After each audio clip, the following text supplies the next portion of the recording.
आवाज येतोय का रे? आवाज येतोय का? सॉरी, माझ्यामुळे तुम्हाला त्रास होतोय. सकाळी उठून क्लासला यावं लागत आहे. हां, अंतकरणातून सॉरी म्हणतो. तुम्हाला माहिती आहे, झोपेतून उठणं म्हणजे एक मोठा त्रास असतो, बरोबर? शाखा तू झोप पण म्हणते. झोपेतून उठायला खूप मोठा त्रास असतो मला पण, आणि तुम्हाला पण तो होता. पण असं एक म्हणणं आहे माहिती आहे का, जो व्यक्ती सूर्याला उठवतो ना, म्हणजे सूर्य उगवण्याच्या अगोदर उठतो ना, त्याला यश पण लवकर मिळतं. जो व्यक्ती सूर्य उगवण्याच्या अगोदर उठतो किंवा जो व्यक्ती सूर्याला उठवतो त्या व्यक्तीचे स्वप्न लवकर साकार होतात. पण ज्या व्यक्तीला सूर्य उठवतो, म्हणजे सूर्यास्त झाल्यानंतर जो व्यक्ती उठतो, अशा व्यक्तींच्या स्वप्नांना वेळ लागतो विद्यार्थी मित्रांनो. हे सुद्धा विसरू नका, हे इतकंच सत्य सुद्धा आहे. म्हणून लवकर उठा, अभ्यास करा, बरोबर? आणि आपल्याला काही दिवस राहिलेले आहेत. आता इथून एक्झाम आपली कधी आहे ते आपल्याला माहिती नाही, बरोबर? पण होप सो की एक्झाम लवकर होऊन जाऊ आणि त्याच्यामध्ये तुमची पोस्ट निघावं, बरोबर? मला एवढंच म्हणायचं. म्हणून मी आजकाल म्हणजे तुम्ही बरोबर रुपेश, शका, बरोबर, तुम्ही लवकर उठा, अभ्यास करा, बरोबर? एवढंच मी म्हणू शकतो, दुसरं काहीच करू शकत नाही. आणि तुम्हाला मोटिवेट करू शकतो, बरोबर? मी आजच कालच हा कुठेतरी वाचला की जो व्यक्ती सूर्याला उठवतो ना, तो आपल्या कारकिर्दीमध्ये किंवा आपल्या दैनंदिन जीवनामध्ये नक्की नक्की नक्की म्हणजे यशाचं शिखर गाठतो, बरोबर? यशाचं माउंटेन गाठतो. पण विद्यार्थी मित्रांनो, जो ज्या व्यक्तीला सूर्य उठवतो, म्हणजे सूर्यास्त झाल्यानंतर जो व्यक्ती उठतो ना, त्या व्यक्तीचे स्वप्न थोडे थोडे थोडे थोडे म्हणजे थोडा ड्युरेशननी आपल्याला परिपूर्ण मिळतात, बरोबर? तुम्ही असं होऊ देऊ नका. तुम्ही सूर्याला उठवा, तुम्ही सूर्याला उठवा, बरोबर? आणि सगळे जण कालपर्यंत कुठे पोहोचलो तरी आपण मला एकदा सांगता का? ॲक्च्युली असं विसरून जातो ना, मी 2-3 ठिकाणी तुम्हाला माहिती शिकवतो आणि अकॅडमीला पण शिकवतो, त्यामुळे विसरून जातो कुठे काय झालं तर मला लक्षात राहत नाही. तर तुम्ही मला सांगा की आपण काल कुठपर्यंत पोहोचलो होतो? प्रस्ताव वगैरे होते का? प्रस्ताव वगैरे शिकत होतो, काही असं काही होतं का? प्रस्ताव वगैरे शिकत होतो का आपण? सांगा मला, प्रस्ताव शिकत होतो का? काय ते सांगा मला. प्रस्ताव शिकत होतो का? ठराव, सूचना? तुमच्या लक्षात नाही वाटते तर मला सांगावं लागेल, ठीक आहे? ठराव शिकत होतो आपण, ठराव, प्रस्ताव. याला मायन्युटली जर आपण डिफाईन केलं ना, तिन्ही गोष्टी वेगळ्या आहेत. सूचना वेगळ्या आहे, प्रस्ताव वेगळा आहे, ठराव वेगळा आहे. पण त्याला जर ब्रॉड कन्सेप्टमध्ये डिफाईन केलं, अगदी रुपेश, थँक्यू रुपेश, तुला आठवत आहे, व्हेरी गुड. तर आपण याला मायन्युटली जर डिफाईन केलं, हे तिन्ही गोष्टी वेगळ्या आहेत. पण याला जर ब्रॉडली आपण डिफाईन करतो म्हटलं, तिन्ही गोष्टी सारख्या आहेत. मग मी तुम्हाला खूप सारे प्रस्ताव शिकवले होते. पहिला मूळ प्रस्ताव. संसदेमधून जर कोणत्याही व्यक्तीला पदावरून दूर करायचं असेल तर आपण मूळ प्रस्ताव मांडतो. त्याला इंग्लिशमध्ये काय म्हणतो? सबस्टॅन्टिव्ह मोशन. संसदेमधून कोणत्याही व्यक्तीला पदावरून दूर करायचं असेल तर आपण कोणता प्रस्ताव मांडतो? मूळ प्रस्ताव. मूळ प्रस्ताव चालू आहे, बरोबर? मूळ प्रस्ताव चालू आहे. तर अशा परिस्थितीमध्ये जर तुमच्या देशामध्ये सार्वजनिक हिताचे मुद्दे आढळले तर आपण कोणता प्रस्ताव इश्यू करतो? पर्यायी प्रस्ताव. सेकंड. थर्ड, सबसिडियरी मोशन म्हणजे उपपर्यायी प्रस्ताव. त्या पर्यायी प्रस्तावामध्ये जर ॲडिशनल इन्फॉर्मेशन ॲड करायची आहे मग आपण काय करतो? उपपर्यायी प्रस्ताव, बरोबर? नंतर गेलो आपण हक्कभंग. चौथा, हक्क म्हणजे काय? एखाद्या परिस्थितीमध्ये हाऊसमध्ये MLA, MP किंवा मिनिस्टर चुकीची इन्फॉर्मेशन प्रोव्हाइड करत आहेत किंवा संसदेची दिशाभूल करत आहेत, अशा परिस्थितीमध्ये त्या व्यक्तीविरुद्ध, त्या MP विरुद्ध किंवा MLA विरुद्ध किंवा त्या मंत्रिपदाविरुद्ध काय इश्यू करतो आपण? काय इश्यू करतो विद्यार्थी मित्रांनो? हक्कभंग प्रस्ताव. काय इश्यू करतो? हक्कभंग प्रस्ताव, बरोबर? नंतर शिकलो लक्षवेधी सूचना. लक्षवेधी सूचनामध्ये काय? अटेन्शन सीकर म्हणजे कॉलिंग अटेन्शन मोशन. तुम्हाला माहिती आहे, मी सांगितलं मला टाइमपास आहे आपला भारत देशामध्ये, टाइमपास करायला खूप आवडतो. 1954 या वर्षापासून भारतामध्ये लक्षवेधी सूचना चालू झाली. म्हणजे काय? विदाऊट नोटीस तुम्ही कोणत्याही गृहामध्ये क्वेश्चन विचारू शकता, पण त्याच्या मागचं जे रिझन आहे ते काय असायला पाहिजे? Public important matter. मी तुम्हाला सांगितलं की पब्लिक इम्पॉर्टंट मॅटरला एका मुद्द्यासाठी आलं, बरोबर? पण त्या मुद्द्याला आपण डिस्कस न करता त्याच्याऐवजी दुसरं, तिसरं, चौथं रिझन आपण डिस्कस करतो. म्हणजे तो जो आहे कॉलिंग अटेन्शन मोशन हे सुद्धा टाइमपास करण्याचंच काय? साधन आहे, बरोबर? आणि तुम्हाला सांगितलं मी, इंडियाकडे ज्या टाइमपास करण्याच्या गोष्टी आहेत त्या इंडियन इम्प्लिमेंट केल्या आहेत, बरोबर. तसंच शून्यावर 1962, बरोबर. 1962ला शून्य प्रकार आवडला, कारण की 12 वाजता 0 0 होऊन जातं म्हणून. आणि तो दोन काय कालावधीमधला टाईम आहे, एक अजेंडा मधला आणि क्वेश्चन आवर मधला, बरोबर. हे तुम्हाला मी काल सांगितलं. नंतर अविश्वास प्रस्ताव आपण पूर्ण शिकलो, ठीक आहे. आणि आज आपल्याला 2 प्रस्ताव शिकायचे आहेत. ते म्हणजे काय? निंदाव्यंजक प्रस्ताव. निंदाव्यंजक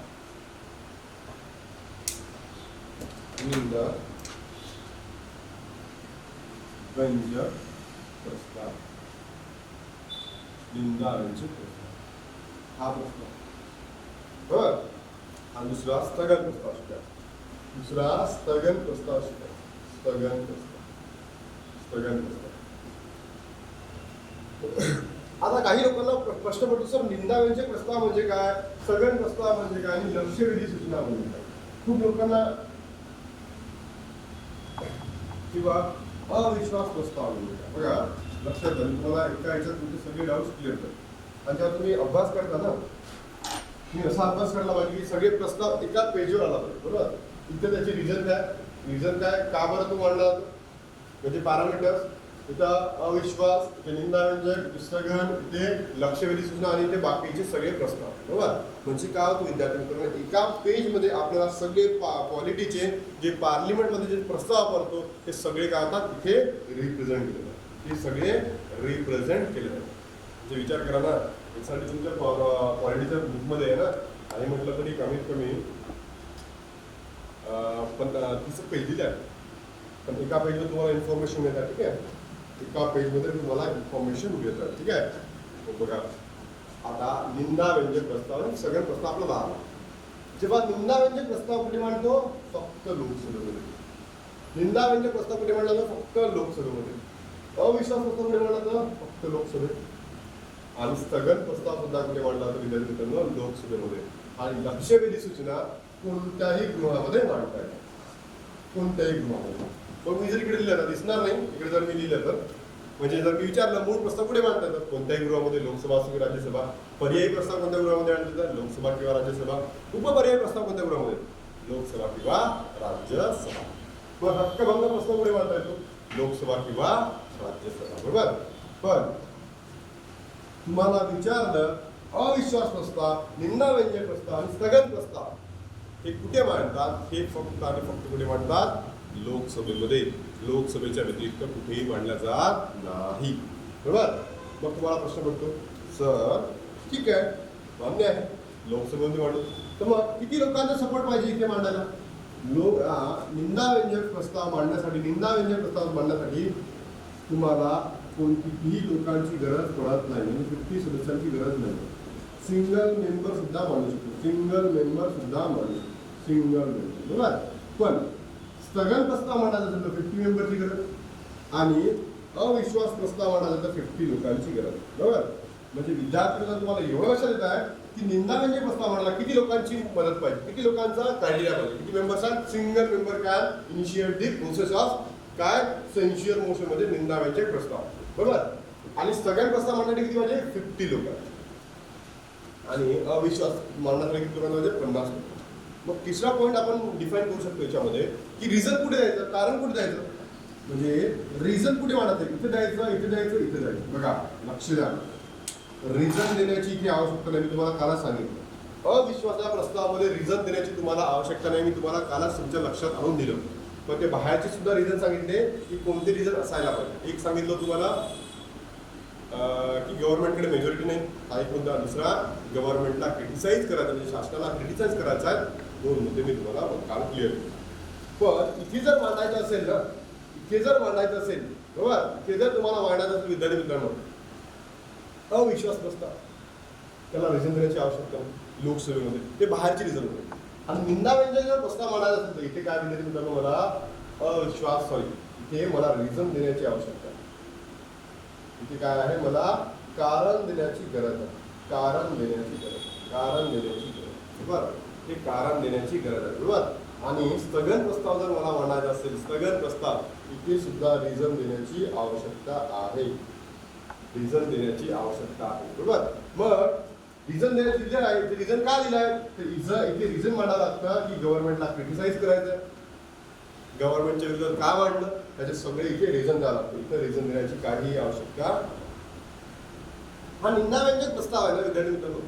सिंगल मंत्र्याच्या विरुद्ध सुद्धा आणू शकतो. सिंगल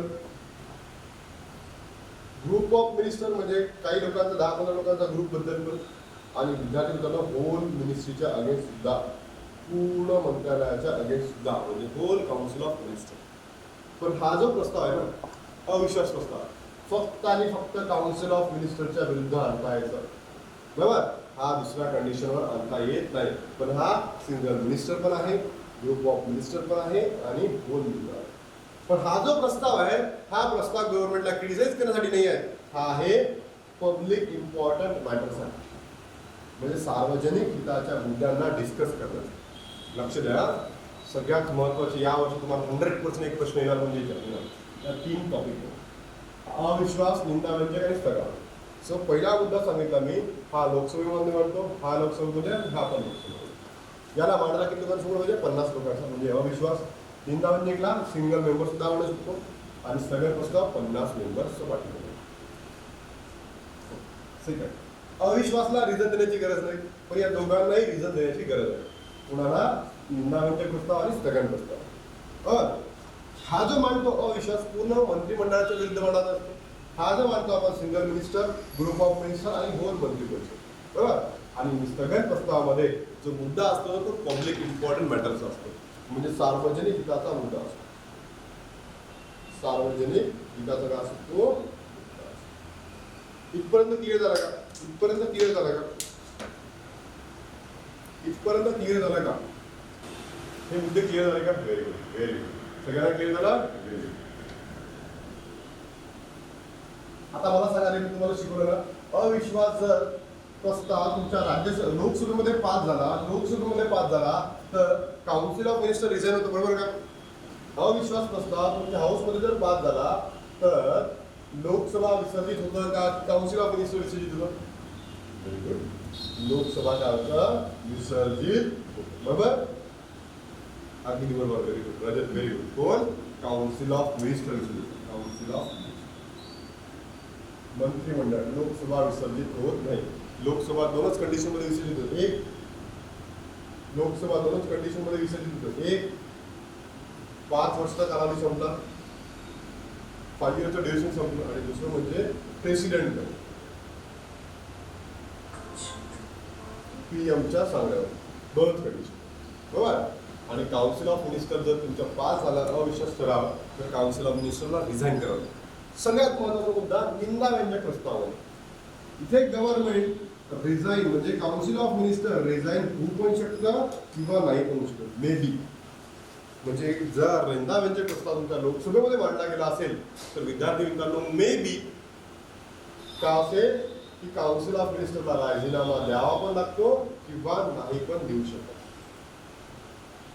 देतील सुद्धा किंवा नाही देतील सुद्धा. मग सुरुवातीचं का असं का? अरे बघा ना, सिंगल मंत्र्याविरुद्ध आणलं तर गरज आहे का द्यायची? ग्रुप ऑफ मिनिस्टर आणलं, गरज आहे का द्यायची?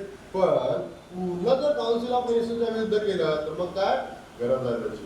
म्हणून काय म्हटलं तर विद्यार्थी जर निंदाव्यंजक प्रस्ताव आहे इट मे बी देऊ पण शकतात किंवा नाही पण देऊ शकतात. बरं, सिंगल मंत्र्याला सिंगल मंत्री द्यायचं ना, पूर्ण काउन्सिल ऑफ मिनिस्टरला काय द्यायची गरज आहे? आता मला सांगा, एखाद्याला कोरोना झाला, बरोबर, तो पॉझिटिव्ह निघाला आणि बाकी निगेटिव्ह निघाले, तर बाकी सगळ्यांना हॉस्पिटलवर ठेवायची गरज आहे का? नाही.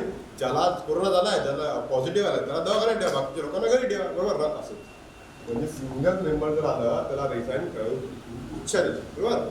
ग्रुप ऑफ आला किंवा सगळेच पॉझिटिव्ह आले मग सगळ्यांनाच दवाखान्यामध्ये भरती करा, म्हणजे काउन्सिल ऑफ मिनिस्टर सुद्धा रिझाईन. हे असतो निंदाव्यंजक प्रस्ताव. लक्षात आला का? निंदाव्यंजक प्रस्ताव बोलून लक्षात आलं का सगळ्यांना? निंदाव्यंजक प्रस्तावामध्ये काउन्सिल ऑफ मिनिस्टरला रिझाईन पण करावं लागू शकतं किंवा नाही केलं तरी चालतं. तुम्हाला सांगितलं मी की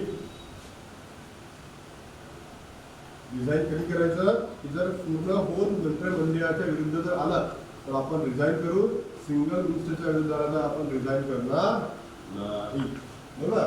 चला आता स्थगन प्रस्ताव. सगळ्यात इम्पॉर्टंट यावर्षी तुम्हाला 100% मला तरी असं वाटतं की स्थगन प्रस्तावावर तुम्हाला क्वेश्चन येणार, म्हणजे 100%. एक अविश्वास, एक निंदाव्यंजक आणि एक स्थगन प्रस्ताव. खूपच इम्पॉर्टंट टॉपिक, खूपच म्हणजे खूपच. तुम्ही बाकीचं नाही वाचलं तुम्हाला 2 मार्क्स या टॉपिकमधून मिळतील. लक्ष. स्थगन तुला इंग्लिशमध्ये ॲडजॉर्नमेंट मोशन होतं. ॲडजॉर्नमेंट मोशन. बरोबर. तुम्हाला सर हे कुठे आहे का संविधानामध्ये? हो, संविधानामध्ये वगैरे असते. कुठे मांडतात त्याला? किती सदस्य मांडतात? 50 मेंबर्स. कशासाठी मांडतात बघा, कुठे मांडतात? कुठे मांडतात. मी जर तुम्हाला काही नोट्स हवे असतील विद्यार्थी, तुम्हाला नोट्स हवे असतील, काही नोट्स पाहिजे असतील, तुम्ही मला पिन करा, तुम्ही मला मेसेज करा. इथे बाटीवाला सरांकडून माझा नंबर घ्या. त्या विद्यार्थ्यांना नोट्स पाहिजे असतील तर की त्या सगळ्या ज्या नोट्स आहेत त्या खूप इम्पॉर्टंट आहेत. तुम्ही जर बघत असाल एका पेजवर आपण सगळ्या अमेंडमेंट सगळे स्थळा एका पेजवर संपवलेले आहेत. बरोबर. आणि तुम्ही जर वेगवेगळे वाचत असाल तर ते लक्षात राहतात. बरोबर. कुठे मांडतात? लोकसभेमध्ये. ती लोक मांडतात 50 मेंबर्स. आणि कशासाठी मांडतात? त्याचं रिझन देण्याची आवश्यकता. आणि रिझन काय असायला पाहिजे? सार्वजनिक हिताचे मुद्दे. रिझन काय असायला पाहिजे? सार्वजनिक हिताचे मुद्दे. रिझन काय असायला पाहिजे? Public importance matters. म्हणजे सार्वजनिक हिताचे मुद्दे. बरोबर. मग तुम्हाला प्रश्न विचारतो, जर हा प्रस्ताव जर लोकसभेमध्ये मांडला गेला किंवा आला तर त्याला किती वेळ दिला जातो? मिनिमम 2.5 घंटे. मिनिमम वापरलाय का? मॅक्झिमम नाही. मिनिमम 2.5 तास द्यावेच लागतात. ही तुमच्या संविधानामध्ये तरतूद आहे. जर हा प्रस्ताव जर 50 व्यक्ती लोकांनी मांडला, कुठे लोकसभेमध्ये मांडला, रिझन पण दिला, तो रिझन काय होता? सार्वजनिक हिताचे मुद्दे होते. बरोबर. त्यासाठी जो हाऊसचा हेड असेल त्याला मिनिमम 2.5 घंट्याचा कालावधी द्यावा लागतो. बरोबर. आणि विद्यार्थी मित्रांनो, जो मुद्दा इथे डिस्कस केला ना, जो रिझन दिलाय तोच मुद्दा इथे डिस्कस केला जातो. म्हणजे फॉर एक्झाम्पल फ्लड आला, फ्लड डिस्कस होणार. ड्रॉट आला, ड्रॉटच डिस्कस. ड्रॉट म्हणजे दुष्काळ. तुमच्या देशामध्ये टेररिस्ट ऍक्टिव्हिटी झाली आहे एखादी, तर टेररिस्ट ऍक्टिव्हिटीज काय करू आपण? डिफाईन करू. त्याच्यामध्ये आपण एकापेक्षा जास्त टॉपिक डिस्कस करू नाही. पण तुम्हाला सांगितलं मी स्थगन प्रस्तावाला सिमिलर दुसरा कोणता आहे? हो, कॉलिंग अटेन्शन. कोणत्याही गृहामध्ये मांडतात, लोकसभा किंवा राज्यसभा. रिझन देण्याची आवश्यकता आहे, पण तोही सार्वजनिक हिताचा असला पाहिजे. कितीही लोक मांडू शकतात, 50 मेंबर लोकांचा पाठिंबा वगैरे नाही, पण याला मिनिमम टाइम किती देणार, काय देणार असं काही ठरलेलं नाही आहे. आणि याची स्थापना झाली आहे ती 1954 आणि हे भारतात झालं. हे कुठे आहे? संविधानामध्ये. म्हणजे स्थगन प्रस्ताव सुद्धा तुम्हाला शिकणं किंवा समजणं अत्यंत गरजेचं आहे. याला मांडतात फक्त आणि फक्त लोकसभेमध्ये, राज्यसभेमध्ये मांडता येत नाही. जो कॉलिंग अटेन्शन आहे, लक्षवेधी सूचना आहे, कोणत्याही गृहामध्ये मांडता येतं.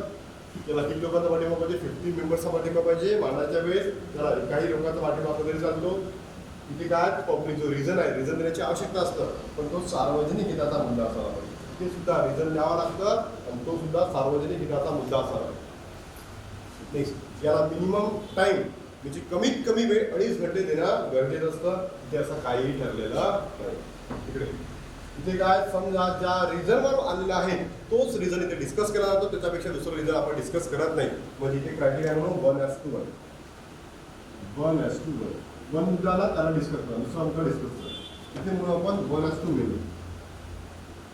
1:2 मेनू म्हणजे काय? एका मुद्द्याला घेऊन आलो, पण एका तो सोडला, बाकीचेच आपण काय करायला डिफाईन करायला सुरुवात केली. बरोबर. लक्षात.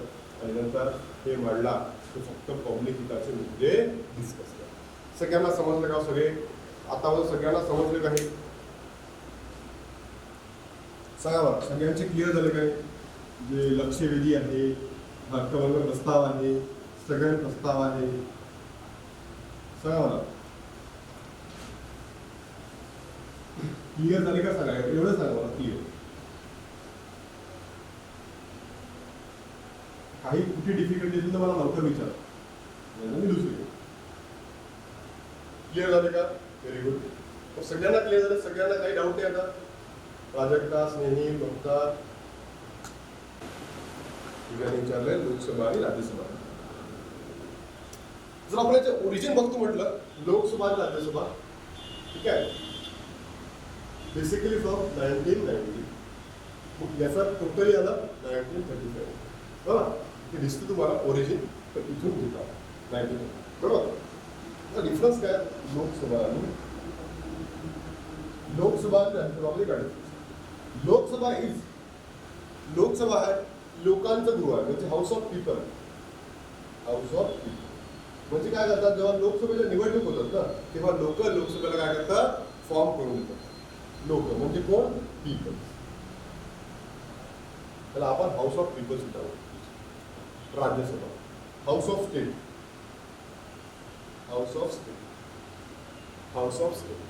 बरोबर, हाऊस ऑफ स्टेट म्हणजे काय, याथे स्टेट रिप्रेझेंट करतात. कोण रिप्रेझेंट करतं? State representative. तुम्हाला विचारलं राज्यसभेमध्ये कोण रिप्रेझेंट करतात, तर स्टेट रिप्रेझेंट करतात. लोक रिप्रेझेंट करत नाही. आणि लोकसभेला कोण रिप्रेझेंट करतात? पीपल. दुसरं, हा पहिला मुद्दा. दुसरा, लोकसभा हे परमनंट हाऊस. राज्यसभा हे परमनंट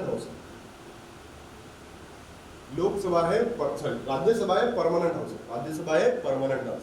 आणि लोकसभा हे टेम्पररी हाऊस आहे. समजा तुम्ही काय टेम्पररी आणि टेम्पररी म्हणजे काय, आफ्टर एव्हरी 5 years नंतर एक होतं विद्यार्थी मित्रांनो विसर्जित होतो, म्हणजे डिझॉल्व्ह होतो, ऑटोमॅटिक डिझॉल्व्ह. लोकसभा दर 5 वर्षांनी काय होतं, विसर्जित होतं. दर 5 वर्षांनी काय होतं, विसर्जित होतं. पण राज्यसभा विसर्जित होत. बरोबर. मग आपल्या देशामध्ये लोकसभा आहे, राज्यसभा का? आपण डायरेक्टली लोकसभेचं का नाही? अरे मला सांगा, ही लोकांना रिप्रेझेंट करतं, मग राज्यांना रिप्रेझेंट करणारं कोणतरी पाहिजे की नाही तुमच्या देशामध्ये? राज्यांना रिप्रेझेंट करणारे, राज्याचे इश्यू डिस्कस करणारे कोणतरी पाहिजे नाही? ते लोकांचे मुद्दे डिस्कस होईल. पण राज्यांचे जर इश्यू असतील, राज्यांचे जर काय असेल डिस्कशन असतील, तर ते कुठे डिस्कस करतात? राज्यसभा. अजून काय डिफरन्स आहे?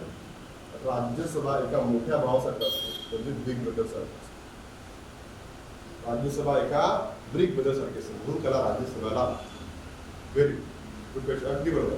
तू तर व्हेरी गुड. सांगतो मी त्या ॲबनॉर्मल कंडिशन आहे. राज्यसभा काय काय गोष्ट बरोबर. राज्यसभा हे एल्डर हाऊस आहे, एल्डर. ठीक आहे. आणि हे काय लोअर हाऊस आहे. बरोबर, लोअर हाऊस. त्याला यंगर हाऊस सुद्धा म्हणतात. का? कारण की याच्यामध्ये कमीत कमी 25 आणि ठीक आहे.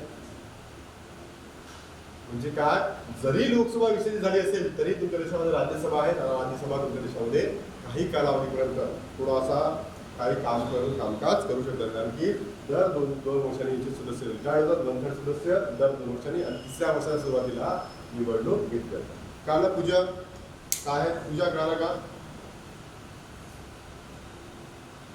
In case of flood in state, then very good. आता स्टेट फ्लड आला, व्हेरी गुड. फ्लड काय पब्लिक इम्पॉर्टन्स मॅटर ना, त्याच्यामुळे काय वित्त आपली जीवहानी बनवू शकतं, वित्तहानी बनवू शकतं. बरोबर, बरोबर की नाही? फ्लडमुळे वित्तहानी बनवू शकतं आणि जीवितहानी बनवू शकतं. तूच सांग मला, कुठे मांडणार, कोणत्या गृहामध्ये मांडणार, तूच सांग. दोन्ही गृहामध्ये मांडू शकतो. पण त्याला जर लोकसभेमध्ये मांडायचं असेल, बरोबर, त्याला जर लोकसभेमध्ये मांडायचं कोणता प्रस्ताव लागेल? अडजॉर्नमेंट मोशन, म्हणजे स्थगन प्रस्ताव. बरं, स्थगन प्रस्ताव त्याला मांडण्यासाठी किती लोकांचा सपोर्ट पाहिजे? 50 मेंबरचा. बरोबर. आणि जर तुला राज्यसभेमध्ये मांडायचं असेल तर कोणती वापरू नये? Calling attention motion. बरोबर. भाऊ इथे मांडला आणि मी इथे डिस्कस केलं. तुझे अजून सांग. Very good. आला तुझ्या समजलं तुला? बाकी सगळ्यांना समजलं का रे? म्हणजे डिपेंड्स ऑन दी, तो प्रस्ताव कोणता, डिपेंड्स ऑन दी कंडिशन कोणती. मला लोकसभेमध्ये मांडायचं असेल तर मला माझ्याकडे अडजॉर्नमेंट मोशन आहे. बरोबर, अडजॉर्नमेंट मोशन आहे. आणि मला राज्यसभेमध्ये मांडायचं असेल तर माझ्याकडे कॉलिंग अटेन्शन मोशन आहे. डिफरन्स कळाला का दोघांमधला?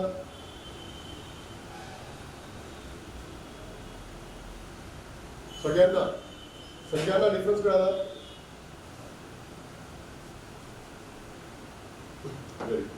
क्लिअर झाला?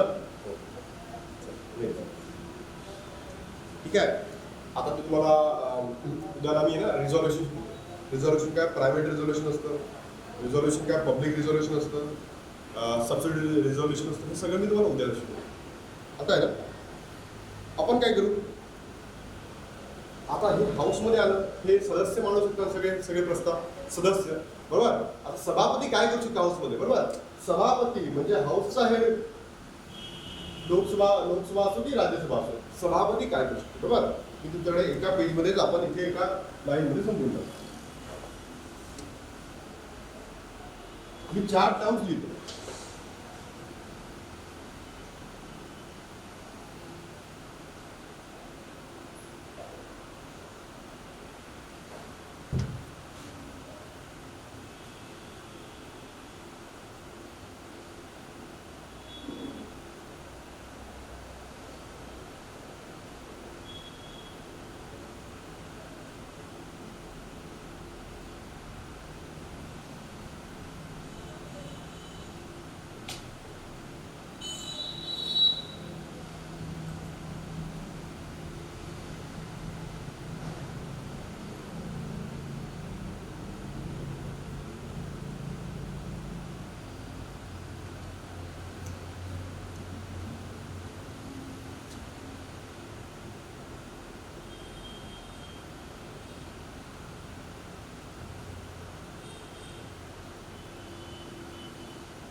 मी टर्म्स लिहा, 3-4 टर्म्स लिहिले, बरोबर. तुम्हाला बरोबर दिसणार नाही, माझी हँडरायटिंग खूपच जबरदस्त आहे, मला माहिती आहे. ठीक आहे. तरी मी तुम्हाला समजून सांगतो. ठीक आहे. पहिला तहकूब करणे, त्याला इंग्लिशमध्ये म्हणतात ॲडजॉर्नमेंट. तहकूब करायला आपण इंग्लिशमध्ये काय म्हणतो, ॲडजॉर्नमेंट. अनिश्चित कालावधीपर्यंत तहकूब करणे, अनिश्चित कालावधीपर्यंत तहकूब करणे, याला आपण काय म्हणतो, ॲडजॉर्नमेंट. सिनेट आहे. सत्र समाप्ती, याला आपण इंग्लिशमध्ये म्हणतो प्रोरोगेशन. आणि नंतर आहे विसर्जित होणे, याला आपण काय म्हणतो, आपण डिझॉल्युशन. काय म्हणतो आपण, डिझॉल्युशन. काय म्हणतो आपण, डिझॉल्युशन, बरोबर. म्हणजे विसर्जित होणे, म्हणजे विसर्जित. सर तुम्हाला याच्यामध्ये डिफरन्स काय, याच्यामध्ये डिफरन्स आहे. पहिली जी ऍक्टिव्हिटी आहे ना, पहिली जी ऍक्टिव्हिटी तो सभापती करू शकतो, हाऊसचा हेड करू. पहिली जी ऍक्टिव्हिटी मध्ये तहकूब करणं. दुसरी पण ऍक्टिव्हिटी हाऊसचा हेड करू शकतो, सभापती असेल किंवा राज्यसभेचा अध्यक्ष असेल. प्रोरोगेशन प्रेसिडेंट आणि इकडे सुद्धा प्रेसिडेंट म्हणजे राष्ट्रपती. एक तुम्हाला एक्सप्लेन करून सांगतो, म्हणजे तुमच्या सगळ्या डोक्यात बसते. ॲडजॉर्नमेंट म्हणजे काय, तहकूब करणे म्हणजे काय, हाऊसला तहकूब करणे म्हणजे. मी तुम्हाला गणपपूर्ती शिकवली का, गणपपूर्ती शिकवली का, गणपपूर्ती शिकवली का मी तुम्हाला, सांगा मला. गणपपूर्ती आपण शिकलो का, शिकवलं ना का, विशाखा शिकवली ना, असं नाही ना, शिकवलं विशाखा. 1/10, बरं, 1/10 म्हणजे काय, हाऊसचं कामकाज चालायला पाहिजे. हाऊसचं कामकाज म्हणजे मिनिमम नंबर ऑफ स्टुडंट यायला पाहिजे. तुम्ही जर तुझ्या माझ्या क्लासमध्ये मला 20 लोक दिसून द्या, बरोबर. 20 लोकांपैकी म्हणजे आपल्या बॅच जर असेल 120 लोकांची, तर मी एक क्रायटेरिया आपण देतो की 10 जर मिनिमम सदस्य आले तरच मी क्लास चालू करणार, अदरवाईज चालू करणार नाही. सेम क्रायटेरिया कुठे आहे, तुमच्या लोकसभा आणि राज्यसभा. कुठे आहे, लोकसभा किंवा संयुक्त लोक. मिनिमम नंबर ऑफ स्टुडंट आले, किंवा मिनिमम नंबर ऑफ MP झाले, तर मी माझं कामकाज करेल, अदरवाईज मी हाऊसला काय करेल, बरोबर. विद्यार्थी मित्रांनो, गणपपूर्ती म्हणजे काय, गणपपूर्ती म्हणजे की मिनिमम नंबर ऑफ कॅन्डिडेट्स असायला पाहिजे. मला डिस्कस करण्यासाठी, मला चर्चा करण्यासाठी, डिबेट करण्यासाठी, जाणार डिस्कशन करण्यासाठी, बरोबर. मिनिमम गणपपूर्ती म्हणजे काय, minimum number of candidates to attend the session. जर नाही झाला तर हाऊसच्या तहकूब करतो. मग क्रायटेरिया कायचा, 1/10. याचा क्रायटेरिया 1/10. ज्याला आपण असं म्हणू शकतो 55 मेंबर्स, त्याला आपण असंही म्हणू शकतो 10%. 3 भागामध्ये आपण त्याला म्हणू शकतो 10%, 1/10 किंवा 55. लोकसभा असेल तर 55 असेल, राज्यसभा असेल तर 25 असेल. म्हणजे लोकसभेमध्ये जर मला कोरम किंवा गणपपूर्ती काढायची असेल तर 10% ऑफ लोकसभा, राज्यसभेत काढायचं तर 10% ऑफ राज्यसभा, आणि बोथ द हाऊस संयुक्त बैठकीत काढायचं both the house of parliament म्हणजे गणपती. जेव्हा गणपूर्ती कमी भरते, जेव्हा गणपूर्ती पूर्ण भूर भरू शकत नाही किंवा 10% पर्यंत किंवा मिनिमम 55 सदस्य येत नाही किंवा 1/10 सदस्य येत नाही, अशा परिस्थितीमध्ये हाऊसला तहकूब करू शकतो. अशा परिस्थितीमध्ये हाऊसचा जो हेड असतो म्हणजे सभापती, लोकसभा असो की राज्यसभा असो, लोकसभेमध्ये 55 असेल आणि राज्यसभामध्ये 25 असेल तर हाऊसचा त्याला तहकूब करू शकतो. दुसरं रिझन, पार्लिमेंटमध्ये तुम्हाला माहिती आहे गोंधळ चालतो नाही, तुमच्या विधानसभेमध्ये सुद्धा गोंधळ चालतो, राज्यसभेमध्ये सुद्धा गोंधळ चालतो आणि तुमच्या आपल्या कुठे लोकसभेमध्ये आणि राज्यसभेमध्ये गोंधळ चालतो. तुम्हाला नेहमी माहिती आहे. आपण घरी असं डिस्कस करताना आपण बाजार भरला कारण की डिस्कशन प्रॉपरली होत नाही. बरोबर, जर संसदेची परिस्थिती हाताच्या बाहेर गेली असेल तर डिस्कशन चुकीच्या पद्धतीने चुकीच्या मार्गाने होणार असेल तर विद्यार्थी मित्रांनो हाऊसचा हेड त्याला काय म्हणतो तहकूब करू शकतो. म्हणजे काही कालावधीसाठी सेशनला काय करतो तहकूब. मग तहकूब करणे म्हणजे कोण काय करणे की हाऊसला थोड्या कालावधीसाठी थांबवणे आणि थोड्या वेळानंतर बोलवणे. फॉर एक्झाम्पल इथे लिमिटेड ड्युरेशन असते. लिमिटेड आता लिमिटेड म्हणजे किती, काही अवरसाठी सुद्धा असू शकतो, डे साठी सुद्धा असू शकतो म्हणजे 1 डे आणि एका वीक साठी सुद्धा असू शकतो. म्हणजे तुम्हाला एवढं लक्षात आलं पाहिजे तहकूब करणे म्हणजे काय. जर संसदेची स्थिती हाताच्या बाहेर गेली असेल लोकसभेमध्ये किंवा राज्यसभेमध्ये तुझा अध्यक्ष काय करेल त्याला आपलं तहकूब करून टाकेल आणि तेही लिमिटेड ड्युरेशन आणि विद्यार्थ्यांना त्याचा मिनिमम नंबर ऑफ जर नाही आले तरी सुद्धा तो करू शकतो. म्हणजे 2 तरी जर आपल्याला समजायला पाहिजे. मी तुम्हाला एक्झाम्पल म्हणून दिलं पहिलं की 55 नंबर्स अटेंड करायला पाहिजे, नाही येईल तर डिस्कस करून काही फायदा नाही. तुमचं काय हे हाऊसला तहकूब करू. दुसरं तुमचे हाऊसचे जे लोकसभा किंवा राज्यसभा आहे ते जर कामकाज तुमच्या हाताच्या बाहेर गेलं, मी सभापती आहे किंवा आपल्या क्लासमध्ये जर गोंधळ केला कोणी, मी डायरेक्ट हकलून दिलं, डायरेक्ट म्हणे की आता मला क्लास घ्यायचा नाही तुम्ही जाऊ द्या. बरोबर, म्हणजे सेम काय आहे कोणाकडे पॉवर आहे सभापतीकडे.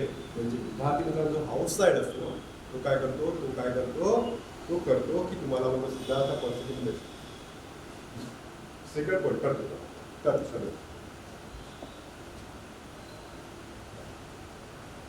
हाऊस साईड अडजॉर्नमेंट मध्ये आपण शिकतो.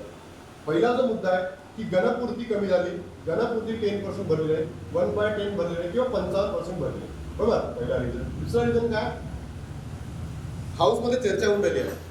तिथून एक जण उभा राहिला आपल्याबरोबर राहुल गांधी एक्झाम्पल देतो. राहुल गांधींनी झपकी दिली कोणाला, नरेंद्र मोदीला. झपकी दिली नरेंद्र मोदीला, माहिती तुम्हाला झपकी दिली की नाही.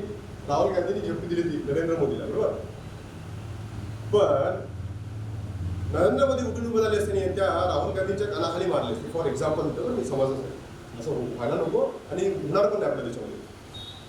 तर समजा राहुल गांधी सरांनी PM नरेंद्र मोदींना काय कानाखाली मारले तर हाऊसमध्ये गोंधळ होणार की नाही, बीजेपी उडले, राहुल गांधी जाऊन पडणार की नाही. बरोबर, म्हणून अशा परिस्थितीमध्ये त्या हाऊसच्या हेडला अधिकार असतो की भाऊ तुम्ही हाऊसला काय करा, टेम्पररी कालावधी काय करा, सस्पेंड करा. टेम्पररी कालावधी काय करा तुम्ही सस्पेंड करा. टेम्पररी कालावधी काय करा तुम्ही तहकूब करा. टेम्पररी कालावधी काय करा अडजॉर्न करा. आता लक्षात आलं रजत समजलं करेल. टेम्पररी कालावधीसाठी तुम्ही काय करा थांबून द्या. टेम्पररी कालावधीसाठी त्याला थांबून द्या. Second point. मग तो टेम्पररी ड्युरेशन, जो टेम्पररी ड्युरेशन आहे तो किती असतो, तो लिमिटेड ड्युरेशन असतो. लिमिटेड कालावधी असतो. लिमिटेड म्हणजे काय, काही अवरसाठी सुद्धा शकतो. म्हणजे मी आता केलं, आता म्हटलं की अरे मला तुम्ही गोंधळ खूप करतात, मला आता नाही घ्यायचं, मी 1 घंट्यात तुम्हाला शिकवतो, म्हणजे काही अवरचा. दुसरा एका दिवसाचा सुद्धा असू शकतो, म्हणजे 1 डेचा सुद्धा असू शकतो, म्हणजे जो कालावधी आहे 1 डेचा सुद्धा असू शकतो. आणि दुसरा एका वीकसाठी सुद्धा असू शकतो. सगळ्यात महत्वाचा मुद्दा हा आहे, हा लिमिटेड आहे ना. म्हणजे जर मी आज सांगितलं आता नाही आहे, आता आपला क्लास नाही, आता संपलाय, मी तुम्हाला नेक्स्ट सिटिंग कधी होणार आहे याचा टाइम ठरवून देणार आहे. नेक्स्ट सिटिंग कधी आहे, नेक्स्ट बैठक कधी बसेल, नेक्स्ट आपला क्लास काय होईल याची तुम्हाला इन्फॉर्मेशन देतो. म्हणजे मी तुम्हाला प्लेस सांगतो, मी तुम्हाला व्हेन्यू सांगतो. म्हणजे सगळ्यात महत्वाचं विद्यार्थी मित्रांनो काय आहे, तहकूब करण्यामध्ये काय, जेव्हा मी जर तहकूब केला हाऊसला तर विद्यार्थी मित्रांनो मला नेक्स्ट सिटिंग कधी बनणार आहे, दुसरी बैठक कधी बनणार आहे याचा कालावधी तुम्हाला इथे द्यावा लागतो. नेक्स्ट सिटिंग कधी होणार आहे, नेक्स्ट बैठक कधी होणार आहे, नेक्स्ट आपण डिस्कशन कधी करणार आहोत, याचा प्लेस, याचा व्हेन्यू आणि याचा डेट मला इथे द्यावा लागतो. म्हणजे काय, जर मी आज तहकूब केला क्लास, मी तुम्हाला सांगेन काय की उद्या आपला क्लास असणार की नाही, परवा आपला क्लास असणार की नाही, बरोबर. म्हणजे विद्यार्थी मित्रांनो काय हो, की जी नेक्स्ट सिटिंग कधी आहे याची इन्फॉर्मेशन जर मी तुमच्यापर्यंत पोहोचवत आहे, याला आपण काय म्हणतो, तहकूब करणे. किती लोकांना समजलं तहकूब करणे म्हणजे की लिमिटेड पिरियड आहे अवरसाठी, डेसाठी आणि वीकसाठी, बरोबर. आणि नेक्स्ट पॉईंट म्हणतो आपण की जो नेक्स्ट सिटिंग आहे याचा डेट, याचा व्हेन्यू आणि याचा प्लेस मला सांगायला पाहिजे, बरोबर. क्लिअर झालं. थोडं सेम आहे, कोण आहेत अनिश्चित कालावधी सेम आहे. फक्त काय, तुम्हाला आत्ताच व्यंकय्या नायडूने इश्यू केला होता माहिती आहे का, व्यंकय्या नायडूने इश्यू केला. व्यंकय्या नायडू कोण आहेत कोणत्या देशाचे सांगा. व्यंकय्या नायडू कोण आहेत कोणत्या देशाचे. व्यंकय्या नायडू कोण आहेत, व्हाईस प्रेसिडेंट आहेत का, आणि हे राज्यसभेचे अध्यक्ष आहेत का, राज्यसभेचे प्रसिद्ध अध्यक्ष आहे का, हो की नाही. या व्यंकय्या नायडूने काय केलं, राज्यसभेला अनिश्चित कालावधीपर्यंत तहकूब करून टाकलं होतं. अनिश्चित कालावधीपर्यंत काय केलं, तहकूब केलं होतं. सर्वात मी अनिश्चित कालावधी पण याच्यामध्ये काय डिफरन्स आहे, सेम आहे. हाऊसमध्ये गोंधळ झाला बघा. त्या दिवशी काय झालं, त्या व्यंकय्या नायडूच्या तिथे बसत ना, त्या वरती जे पोडियमला बसत होते बरोबर, तिथे काही लोक गेले आणि डायरेक्टली ते पुस्तक फाडण्याचा प्रयत्न, संविधान फाडण्याचा प्रयत्न केला, बरोबर. म्हणून त्या अरुण जेटलीने काय केलं, अरुण जेटली म्हणतो आपण, व्यंकय्या नायडूने काय केलं, हाऊसला अनिश्चित कालावधीपर्यंत काय केलं, तहकूब केलं. म्हणजे काय हो, नेक्स्ट सिटिंग कधी होणार आहे याचा मी तुम्हाला डेट पण दिला नाही, याचा मी तुम्हाला प्लेस पण सांगितलं नाही, याचा मी तुम्हाला व्हेन्यू पण सांगितलं नाही. म्हणजे काय, दोघांमध्ये काय डिफरन्स आहे, फक्त हा अनलिमिटेड कालावधीसाठी असतो. म्हणजे अनलिमिटेड कालावधी आहे. मी नेक्स्ट बैठक कधी आहे हे तुम्हाला सांगितलं. आता मी तुम्हाला एक एक्झाम्पल देतो. आत्ता तुमचं जे एक्झामची डेट आली आहे बरोबर, कधीची होती, 11 तारखेला बरोबर. 11 तारखेला आता काही दिवसामध्ये झाली. तर मला सांगा, आता गव्हर्नमेंटने आदेश दिला की एक्झाम होणार आहे, तर हे तहकूब करणे असेल की अनिश्चित कालावधीपर्यंत तहकूब करणे, सांगा बरं मला. हे जर तुम्हाला समजलं म्हणजे तुमचा सगळ्यात इश्यू क्लिअरच झाला. सांगा मला, जे एक्झाम पोस्टपोन केलेली आहे ना आपली, तर ही तहकूब करणे आहे का अनिश्चित कालावधीपर्यंत. रजत व्हेरी गुड. अजून बाकी अनिश्चित, सांगा बरं. Very good. Second very good. अजून बाकी लोकांना नाही समजलं का, अनिश्चित व्हेरी गुड. पूजा अनिश्चित व्हेरी गुड. बाकी लोक म्हणजे काय केला की आपल्याला डेट काय सांगितली नाही, डेट ही सांगितली नाही बरोबर. म्हणजे काय, अगदी बरोबर व्हेरी गुड. म्हणजे आपण तो प्रस्ताव काय अनिश्चित कालावधीपर्यंत आहे, म्हणजे त्याचं ड्युरेशन दिलेलं नाहीये, त्याचा कालावधी मेन्शन केलेला नाहीये बरोबर. पण जर कालावधी एक डेट दिली असती, अगदी बरोबर व्हेरी गुड. म्हणजे जर डेट दिली असती तर काय असतं, समजा त्यांनी जर डेट दिली असती की भाऊ या दिवशी होणार, मग काय असतं, डेट दिली असती काय असतं सांगा. त्यांनी जर डेट दिली असती म्हणजे काय झालं असतं सांगा मला. त्यांनी डेट दिली असती म्हणजे काय झालं असतं, अगदी बरोबर व्हेरी गुड. म्हणजे तहकूब कर बरोबर. आता तुम्हाला लक्षात आलं, इथे म्हणजे काय, डेट द्या भाऊ. नेक्स्ट सिटी कधी होणार आहे याचं डेट सांगा मला. इथे डेट देऊ नका, अगदी बरोबर व्हेरी गुड व्हेरी गुड. इथे तुम्ही डेट देऊ नाही दिली तरी चालेल, ठीक आहे बरोबर. आता तुमचा मुद्दा क्लिअर झाला असेल. बघ अजून एक प्रश्न पडतो की अनिश्चित कालावधी हा मी तुम्हाला आताच म्हटलं अनलिमिटेड कालावधीपर्यंत असतो. अनलिमिटेड कालावधी म्हणजे काय, वर्षभर का तुम्ही बसूच नका का. अनलिमिटेड कालावधी म्हणजे तुम्ही वर्षभर बसूच नका का, नाही. तो त्या सेशनचा अनलिमिटेड कालावधी, सेशनचा. फॉर एक्झाम्पल आपल्याकडे 3 सेशन आहेत, बजेट, मान्सून आणि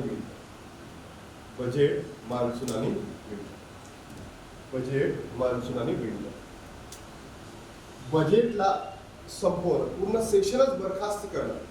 म्हणजे आज झालाय पहिला दिवस आहे 1 फेब्रुवारी आहे फॉर एक्झाम्पल, आणि मला माहिती आहे कधी पण असते फेब, मार्च, मे, फेब, मार्च, एप्रिल आणि मे, 4 महिने.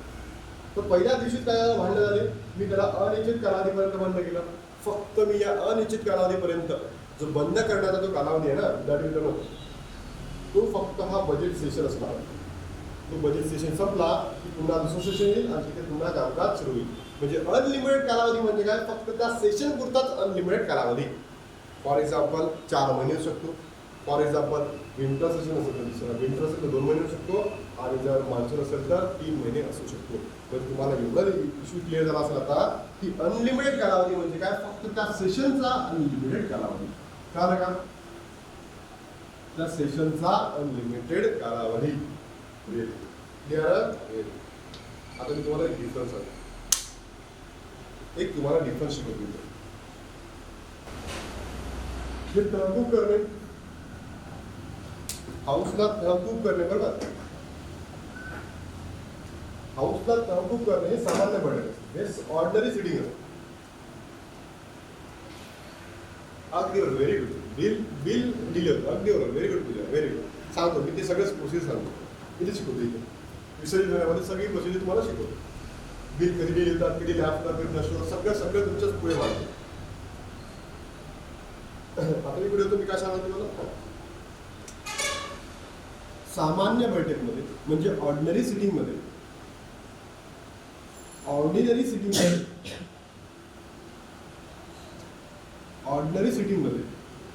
आणि स्पेशल सिटिंगमध्ये काय डिफरन्स आहे?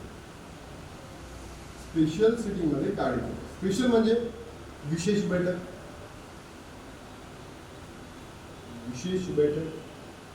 बैठक, याला आपण जॉईंट सिटिंग सुद्धा म्हणतो. आर्टिकल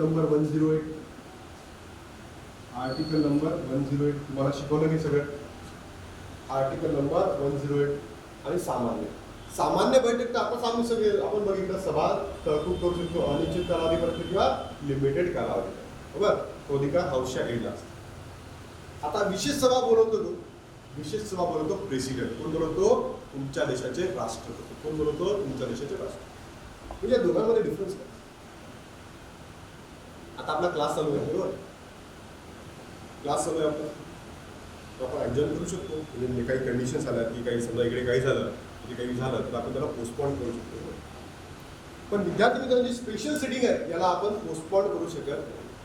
जरीही लोकसभा विसर्जित झाली असेल तरी सुद्धा राष्ट्रपतींनी विशेष बैठक जर बोलवली आणि त्या कंडिशनमध्ये लोकसभा विसर्जित झाली असेल तरी या संयुक्त बैठकीवर काहीही परिणाम पडत नाही. याला लक्षात कसं, तुम्ही एक्झाम्पल देतो, तुम्ही कधीही विसरणार. तुम्ही कधीही विसरणार. 14 फेब्रुवारी का 14 फेब्रुवारी हा ऐकलं का तुम्ही? 14 फेब ऐकले का? मला माहिती आहे, सगळ्यांनी ऐकलंय, सगळे पण एन्जॉय पण करत असते सगळे लोक, बरोबर? हा, प्राजक्ता, व्हेरी गुड प्राजक्ता. काय आपण पूजाचं एक्झाम्पल घेऊ. अगदी बरोबर, व्हेरी गुड. पूजाचं एक्झाम्पल घेऊ. काय फक्त मी एक्झाम्पल घेतो, तुमची कन्सेप्ट क्लिअर होण्यासाठी. ठीक आहे, तुम्ही याच्यामध्ये असं काही म्हणू नका, बरोबर? आता तिला जर कोणाला भेटायला असेल, फॉर एक्झाम्पल मला तिला भेटायला असेल कोणत्या एखाद्या व्यक्तीला, एखाद्या पर्सनला, बरोबर? फॉर एक्झाम्पल पूजा घरून निघालेली आहे आणि 14 फेब नाही आहे, 14 फेब नाही, बाकीचा दुसरा दिवस आहे, 13 फेब म्हणा, 12 फेब म्हणा, असा कोणताही दिवस एक निघाली, घरून निघाली. पूजा घरून निघाली आणि तिला दुसऱ्या व्यक्तीला भेटायला जायचं, तो सुद्धा घरून निघाला. पण त्याच्या घरी तो जसा घरून निघाला तर पाहुणे आले असं त्याला पाहून दिसले. तर पाहुणे आलेत काय करेल, तो पाहुण्यासोबत पुन्हा घरी जाईल, बरोबर? आणि तो पूजाला फोन करून सांगेल की माझं येणं शक्य नाही का, माझ्याकडे पाहुणे आले, बरोबर? पाहुणे आले, मी येऊ शकत नाही. ही ऑर्डिनरी सिटिंग होती ना, म्हणजे दररोजची बैठक होती. आज नाही गेलो, ठीक आहे, उद्या जाऊ. पाहुणे आले काही कामाला, आपण जाणार नाही, बरोबर? म्हणजे ऑर्डिनरी सिटिंगला आपण तहकूब करू शकतो. जी मीटिंग होणार होती ती तहकूब झाली, बरोबर? पण 14 फेबची जर मीटिंग असेल, 14 फेबची जर मीटिंग असेल, बरोबर? 14 फेबची जर मीटिंग असेल, बरोबर? Same condition. पूजा घरून निघालेली आहे, तो एक्स घरून निघालेला आहे किंवा वाय झेड घरून निघालेला आहे. आता हे स्पेशल आहे ना, स्पेशल आहे 14 व्हॅलेंटाईन डे, स्पेशल मीटिंग आहे. घरून निघालेलं आहे, पाहुणे आले. आता पाहुण्याला त्याला घरी जावंच लागेल वापस. तर पाहुणे म्हणतील 14 फेब्रुवारी कुठे चालला, तुमच्या गावाला माहीत पडून जाईल, पूर्ण गावाला माहीत पडून जाईल कुठे चालला, नवीन नवीन कपडे घालून सोडून करून तो घरी गेला. पण विशेष आहे, व्हेरी इम्पॉर्टंट आहे 14, विशेष आहे. याला बरखास्त होऊ देणार, याला संपवणार नाही. तुझ्या काय करतील ठीक आहे, तू नाही येत ना, मी दुसरा पकडतो, मी ABC करतो. पण मला काय आपली विशेष बैठक आहे ही तहकूब होऊ द्यायची नाही. ABC पकडतो, हा नाही ना तर तिसरा पकडतो, XYZ पकडतो, PQR पकडतो. म्हणजे विद्यार्थी मित्रांनो, काय मला एवढं सांगायचं आहे की जी स्पेशल मीटिंग असते, विशेष सभा असतं, ही काहीही हो,